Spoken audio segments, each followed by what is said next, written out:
did it feel to get back on the board with that touchdown over the weekend? Felt great, getting back on there, getting that 0 to a 1, so feels good.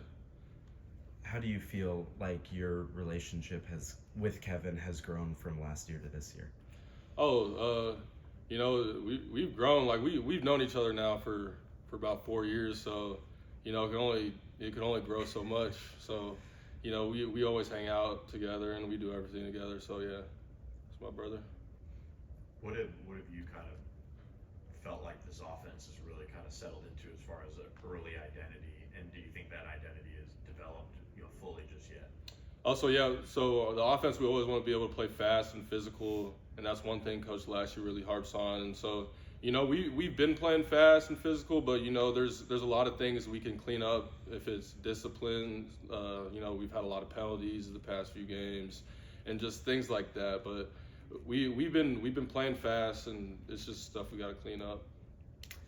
This season, you've been listed at wide receiver on the depth chart. How do you see your role evolving in the SMU offense?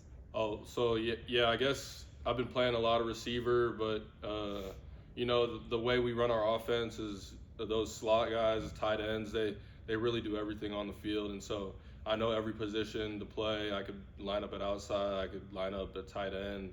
So at this point in my career, I feel like I can do anything. What have you learned about Kevin through these first 3 games? It seems like his production's kind of taken a step up, but also has had some mistakes too. What have you learned from him, from watching him playing with him? Oh yeah, Kevin. I think he's playing good. He's leading us well, and there's stuff he can clean up. Like the first game, he had that pick, and then Missouri State, he threw that pick the first drive, and there's some stuff as a team that we can clean up because some of those picks aren't completely on him. Sometimes the routes weren't as good, and stuff like that we got to clean up. But I think Kevin's been playing pretty well. He's been playing really tough. With TJ coming in as the running back, that's really kind of taken the lead. It seems like early on. What did you see that in him right away? From when he got it here at fall camp, because he didn't get the summer with you guys. Yeah, with TJ, I remember the first time I saw him run.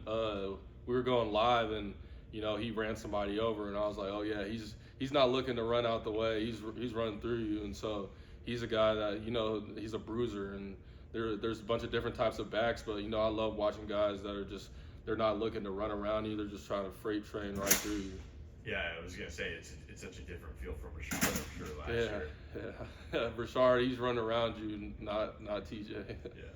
Looking ahead to TCU, they've got some talented guys in the secondary. What excites you about the challenge they present?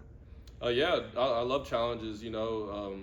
We've been challenged this year, and sometimes we think the challenge is going to come later in the year, but this year the challenges have come early for us, and so playing these guys, it's a big challenge, just as a team, but as a city, and so we're ready for that challenge, and we can't wait. What would it mean to you to win on Saturday and keep the skillet in Dallas? Yeah, this is my last ride, so yeah, if I can do whatever I can to keep it in here, I'm gonna do it. What challenges going over there face you guys? Like, what do you remember about some of those games in the past over there? Oh yeah, it's gonna be loud and it's gonna be a toxic environment. Those fans, they hate us and we hate them back, and so that's something that's just how it's gonna be, and so that's how it's gonna be forever.